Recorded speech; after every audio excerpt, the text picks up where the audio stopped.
Jésus-Christ est le même hier, aujourd'hui et éternellement. Hébreux chapitre 13 verset 8. Lettre circulaire 11. Juin 1977. Je vous salue tous cordialement dans le précieux nom de Jésus-Christ par cette parole de Michée chapitre 2 versets 12 et 13. Je te rassemblerai tout entier, à Jacob. Je rassemblerai les restes d'Israël, je les réunirai comme les brebis d'une bergerie, comme le troupeau dans son pâturage, il y aura un grand bruit d'hommes. Celui qui fera la brèche montera devant eux, ils feront la brèche, franchiront la porte et en sortiront, leur roi marchera devant eux, et l'Éternel sera à leur tête. Dans cette lettre circulaire, nous voulons parler plus particulièrement de la révélation du Seigneur à l'égard du peuple d'Israël. Nous avons dans les Saintes Écritures le plan de Dieu concernant aussi bien Israël que l'Église.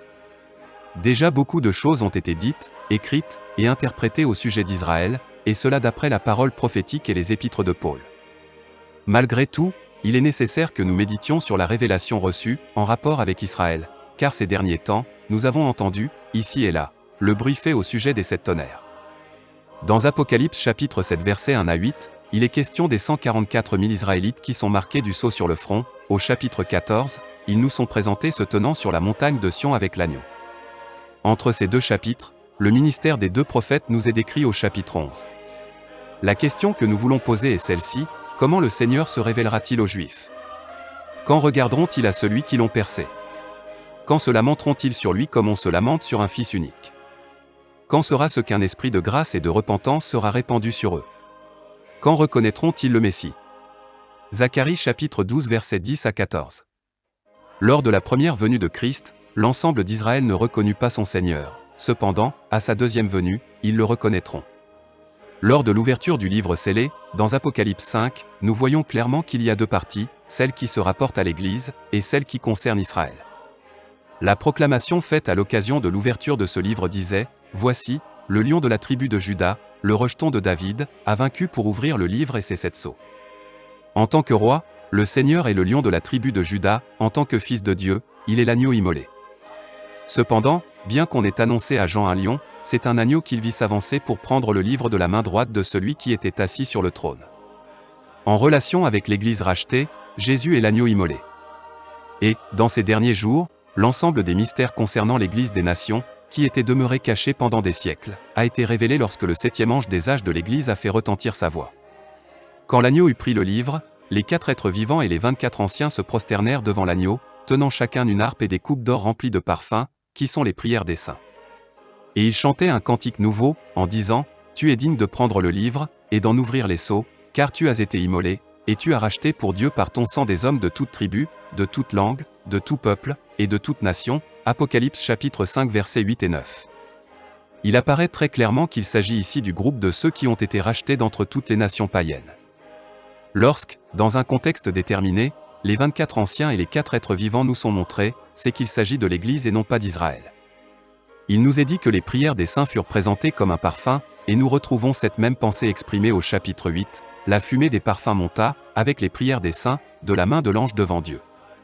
Puisque notre intention est de nous occuper principalement de ce qui concerne Israël, lisons Apocalypse chapitre 10 verset 1. Je vis un autre ange puissant, qui descendait du ciel, enveloppé d'une nuée, au-dessus de sa tête était l'arc-en-ciel, et son visage était comme le soleil, et ses pieds comme des colonnes de feu. Cette description se rapporte uniquement au Seigneur, tel qu'il s'est depuis toujours révélé son peuple, c'est-à-dire comme l'ange de l'Alliance. Lisons ce qu'en dit Actes 7.38, c'est lui qui, lors de l'assemblée au désert, était avec l'ange qui lui parlait sur la montagne. Déjà auparavant, Dieu apparut à Moïse comme étant l'ange du Seigneur, Exode chapitre 3, et le prophète Malachie, en parlant de la venue du Seigneur, dit au chapitre 3 qu'il sera l'ange, messager, de l'Alliance. Jamais cette expression n'est utilisée en relation avec l'Église, mais elle est toujours en relation avec Israël. Lisons plus loin, dans Apocalypse chapitre 10 versets 2 et 3, il tenait dans sa main un petit livre ouvert. Il posa son pied droit sur la mer, et son pied gauche sur la terre, et il cria d'une voix forte, comme rugit un lion. Quand il cria, les 7 tonnerres firent entendre leur voix. Au cours de cet événement, nous voyons le Seigneur présenter ses justes prétentions de propriétaire original de cette terre, et cela a lieu avant que son règne de 1000 ans ne commence. Après avoir posé l'un de ses pieds sur la terre, et l'autre sur la mer, il crie d'une voix forte, comme rugit un lion. Rappelons-nous que, lorsque le diable tentait le Seigneur Jésus, il lui montra tous les royaumes du monde, en lui disant, « Je te donnerai toutes ces choses, si tu te prosternes et m'adores. » Le Seigneur savait cependant très bien que viendrait le temps où il serait roi sur toute la terre. Mais il fallait que soit premièrement versé le prix du rachat, par son sang répandu. Le diable est encore le prince de ce monde. Lors de la chute de l'homme, il a employé le serpent pour introduire sa semence, celle qui est sous son influence directe.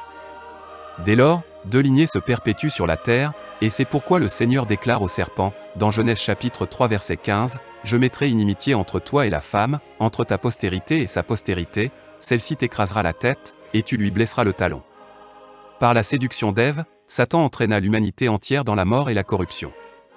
Cependant, par la naissance de Jésus-Christ d'une vierge, Dieu a planté sur cette terre une semence divine. Le serpent blessa Christ au talon, mais Jésus-Christ lui écrasa la tête et le dépouilla de l'aiguillon de la mort. Jésus-Christ est le premier-né entre beaucoup de frères, et de même que tous meurent en Adam, nous sommes engendrés à la vie éternelle par la foi en Christ. C'est sur cette terre que la chute s'est produite, et c'est là que le diable a exercé son règne. C'est sur cette terre que Christ a payé le prix, et à la fin, c'est sur cette terre que sera manifestée sa victoire sur toutes les puissances de l'ennemi. Jésus-Christ exercera sa royauté sur cette terre. Dans Apocalypse chapitre 10, le Seigneur pose ses pieds sur la terre et sur la mer en tant qu'ange de l'Alliance. Par cet acte, tout est dit, car il est le propriétaire légal, et il fait valoir ses droits sur la création entière. C'est après cela que les 7 tonnerres font entendre leur voix, mais ce qu'ils ont dit ne devait pas être écrit.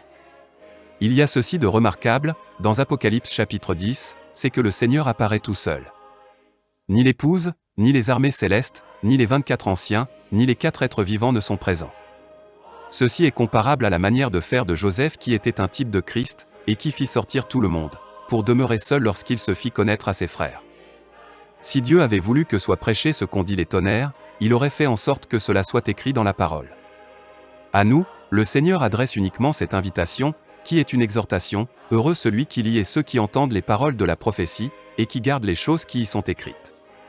Car le temps est proche. Il y a des choses qui arriveront sans qu'il n'en ait jamais rien été écrit, ni que l'on ait rien prêché à ce sujet. Ainsi, par exemple, dans Matthieu chapitre 27, il est question de la résurrection de beaucoup de saints, et cela sans que personne, ni le Seigneur, ni ses disciples, ait jamais prêché à ce sujet. Plus tard, l'événement fut simplement relaté tel qu'il s'était accompli. Lisons Matthieu chapitre 27 versets 51 et 52, « Et voici, le voile du temple se déchira en deux, depuis le haut jusqu'en bas, la terre trembla, les rochers se fendirent, les sépulcres s'ouvrirent, et plusieurs corps des saints qui étaient morts ressuscitèrent. » Nous avons seulement reçu l'ordre de prêcher la parole écrite, mais le Seigneur notre Dieu a réservé à sa puissance souveraine de faire arriver certaines choses qui n'ont jamais été prêchées. C'est le cas également pour ce que les 7 tonnerres d'Apocalypse chapitre 10 ont dit. Et l'ange, que je voyais debout sur la mer et sur la terre, leva sa main droite vers le ciel, et jura par celui qui vit au siècle des siècles, qui a créé le ciel et les choses qui y sont, la terre et les choses qui y sont, et la mer et les choses qui y sont, qu'il n'y aurait plus de temps, Apocalypse chapitre 10 versets 5 et 6. Le prophète Daniel parle du même événement, et il témoigne que l'ange leva sa main droite et sa main gauche vers les cieux, et qu'il jura par celui qui vit au siècle des siècles. L'un dit à l'homme vêtu de lin, qui se tenait au-dessus des eaux du fleuve, quand sera la fin de ces prodiges. Et j'entendis l'homme vêtu de lin, qui se tenait au-dessus des eaux du fleuve, il leva vers les cieux sa main droite et sa main gauche, et il jura par celui qui vit éternellement, que ce sera pour un temps, des temps, et la moitié d'un temps, et que toutes ces choses finiront quand la force du peuple saint sera entièrement brisée. Cela ne peut être dit plus clairement, dès le moment où l'ange jura par celui qui vit au siècle des siècles, il y aura exactement 3 ans et demi jusqu'à la fin. Daniel dit que l'ange leva les 2 mains vers le ciel, et, dans Apocalypse chapitre 10, nous voyons l'ange tenir dans une main le livre ouvert, et lever son autre main vers le ciel. Cela ne peut être exposé plus parfaitement. L'expression « un temps »,« des temps » et la moitié d'un temps représente exactement les 3 ans et demi attribués au peuple d'Israël après l'enlèvement de l'Église. C'est le temps pendant lequel s'exerce le ministère des 2 témoins d'Apocalypse chapitre 11.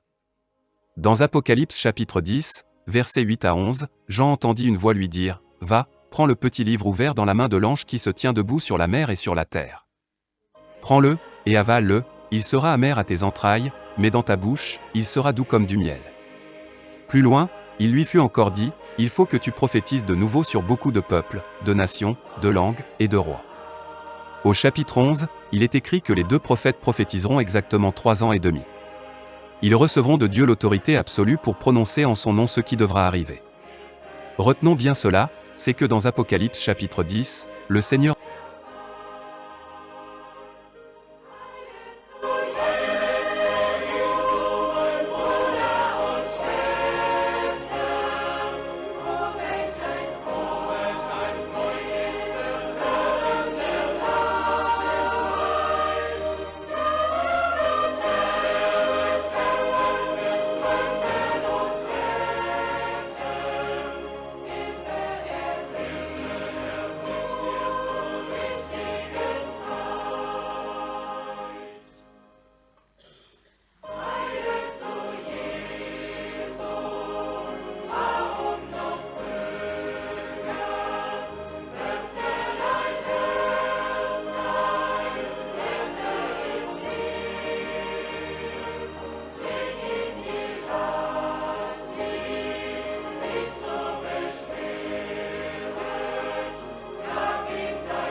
Retenons bien cela, c'est que dans Apocalypse chapitre 10, le Seigneur descend sur cette terre comme l'ange de l'Alliance. Il est certain que cela ne peut arriver qu'après l'enlèvement de l'Église épouse, car auparavant, il faut que le nombre complet des nations soit entré dans l'Église. Le Seigneur tient alors dans sa main le livre ouvert, et après avoir posé ses pieds sur la terre et la mer, il lève sa main droite vers le ciel, et jure par celui qui vit au siècle des siècles qu'il n'y aura plus de temps. Le prophète Daniel confirme le même événement. Et le même laps de temps est mentionné, quand il est dit que la Sainte Ville sera foulée aux pieds par les nations. Lisons cela dans Apocalypse 11.2, mais le parvis extérieur du temple, laisse-le en dehors, et ne le mesure pas, car il a été donné aux nations, et elles fouleront aux pieds la ville sainte pendant 42 mois. Dans Luc chapitre 21, verset 24, il est dit, « Et Jérusalem sera foulée aux pieds par les nations, jusqu'à ce que les temps des nations soient accomplis. » L'événement d'Apocalypse 10 parle par lui-même, et il y a aussi pleine clarté sur le verset 7, si on le laisse dans le contexte auquel il appartient, mais qu'au jour de la voix du septième ange, quand il sonnera de la trompette, le mystère de Dieu s'accomplirait, comme il l'a annoncé à ses serviteurs, les prophètes. Frère Branham se rapporte souvent au verset 7, et chaque fois qu'il en parle en rapport avec son ministère, il parle des mystères de Dieu, par opposition au mystère de Dieu, singulier, duquel il est effectivement parlé au verset 7. Nous devons prendre garde au fait que les passages bibliques prophétiques peuvent avoir un double emploi. En tant que dernier messager de l'âge de l'Église de Laodicée, Frère Branham a accompli son ministère en vertu d'un ordre divin, et nous reconnaissons que, par ce ministère, tous les mystères demeurés cachés dans les âges précédents ont été publiés et révélés. Mais, lorsqu'il s'agit d'Israël, il n'est pas question de beaucoup de mystères, mais bien du mystère de Dieu. Et ce mystère, c'est Christ. Ils s'étaient heurtés à Christ, et maintenant, ils doivent se tourner à nouveau vers lui. Ils l'avaient rejeté, et ils doivent le reconnaître à nouveau. Pour eux, le Messie doit être le Seigneur lui-même se révélant à eux dans la chair, et c'est exactement ainsi qu'il se fera connaître à eux. Ce n'est pas comme un enfant emmailloté et couché dans une crèche, qu'il se fera connaître à eux, mais comme le lion de la tribu de Juda, comme le Seigneur des seigneurs et le roi des rois. Quand il ouvrit le septième sceau, il y eut, dans le ciel, un silence d'environ une demi-heure. Et je vis les 7 anges qui se tiennent devant Dieu, et 7 trompettes leur furent données, Apocalypse chapitre 8, versets 1 à 2. Il est remarquable qu'avec l'ouverture du 7e sceau, les 7 anges qui se tenaient devant le trône, et qui avaient jusque-là rassemblé les prières des saints, reçoivent la charge de sonner des trompettes. Et l'ange prit l'encensoir, le remplit du feu de l'autel, et le jeta sur la terre. Et il y eut des voix, des tonnerres, des éclairs, et un tremblement de terre, Apocalypse chapitre 8 verset 5. C'est à ce moment que le trône de grâce se change en trône de jugement. Les prières des saints, dans leur ensemble, sont alors parvenues devant Dieu, l'épouse est auprès du Seigneur, et les 7 anges qui se tiennent devant le trône de Dieu se préparent à faire retentir les 7 trompettes. Au chapitre 8, nous voyons les 4 premiers anges faire retentir leurs trompettes. Verset 7, le premier sonna de la trompette. Verset 8, le second ange sonna de la trompette. Verset 10, le troisième ange sonna de la trompette. Verset 12, le quatrième ange sonna de la trompette. Au chapitre 9, 2 autres anges nous sont présentés en train de sonner de la trompette. Verset 1, le 5e ange sonna de la trompette. Verset 13, le 6e ange sonna de la trompette. Avec cela, nous avons 6 anges qui ont fait retentir leur trompette. Voici la question que nous posons, quand sera ce que le 7e ange sonnera? Dans quel contexte cela se fera-t-il? Car sa charge est de publier le commencement du millénium. Après le chapitre 9, il y a l'histoire intermédiaire d'Apocalypse chapitre 10, et ce n'est qu'au chapitre 11, que le 7e ange fait retentir sa trompette. Dans Apocalypse chapitre 10 verset 7 il nous est déclaré que le 7e ange doit encore sonner de la trompette, car selon les chapitres 8 et 9, 6 anges ont déjà fait retentir leur trompette. Cependant, les trompettes ne peuvent retentir qu'après que soit terminé le ministère des 2 prophètes, et que le scellement des 144 000 ait eu lieu, car déjà dans le temps du jugement de la première trompette, le tiers de la terre, des arbres et de l'herbe verte est brûlé. Nous lisons cela dans Apocalypse chapitre 7 verset 3, « Ne faites point de mal à la terre, ni à la mer, ni aux arbres, jusqu'à ce que nous ayons marqué du sceau le front des serviteurs de notre Dieu. » Ainsi, la trompette annoncée en Apocalypse chapitre 10 verset 7 retentit au chapitre 11 verset 15, le 7e ange sonna de la trompette. Et il y eut dans le ciel de fortes voix qui disaient, « Le royaume du monde est remis à notre Seigneur et à son Christ, et il régnera au siècle des siècles. » Nous devons faire une nette différence entre l'ange des âges de l'Église et l'ange des trompettes du jugement. La tâche du 7e ange de l'âge de l'Église de Laodicée était d'appeler l'épouse à sortir de la confusion pour se préparer à l'enlèvement. Par le message de la parole révélée, conformément aux promesses concernant ce temps, les élus sont préparés pour la seconde venue de Christ, voici l'époux, allez à sa rencontre. C'est la raison et le but du message du temps de la fin.